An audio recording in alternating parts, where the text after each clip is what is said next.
రుచి వేదికకి స్వాగతం అండి. ఈరోజు నేను మీకు మంచి కాఫీ చూపిస్తాను. మంచి కాఫీ తాగుదామా మనమంతా?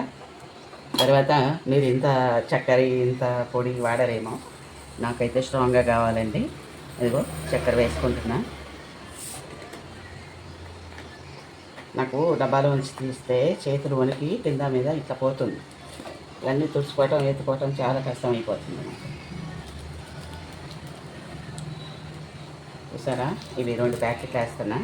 అయినా సరిపోదు నాకు, కొంచెం కాకపోతే సరిపెట్టుకుంటాను ఈరోజు. పాలు వేడైనాయండి. స్టవ్ బంద్ చేస్తాను. పాలు పోస్తాను. నేను చెప్పాను కదా, ఈ కప్పు తాగుతాను, కొంచెం అటు ఇటు వెళ్తూ.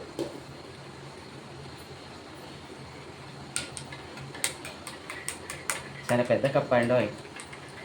ఈ కప్పుతో అంటే ముగ్గురికి పోయొచ్చు అనుకుంటా. మామూలుగా అయితే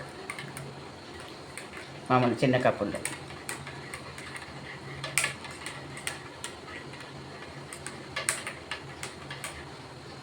చూసారా ఎలా ఉందో. తర్వాత రోజు ఇలాగే తాగుతానండి నేను, నిజంగా చెప్తున్నాను. మామూలుగా తాగను, ఇట్లా అయితేనే కాఫీ తాగినట్టుగా ఉంటుంది. చుట్టాలు ఇంటికి వెళ్ళినా ముందే అడిగేస్తాను నేను, ఒక 1/2 లీటర్ పాలు పక్కన పెట్టండి, తాగుతాను, కాఫీ తాగుతానో తెలియదు, మిగిలిన పాలు మీకు అని చెప్పేసి ఇలా కలుపుకొని చక్కగా ఇలాంటి కాఫీ తాగితే ఇంకా మర్చిపోలేమండి.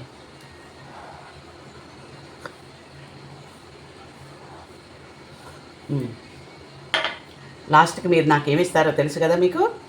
Boost, coffee, tea, Horlicks, bell కూడా ప్లీజ్.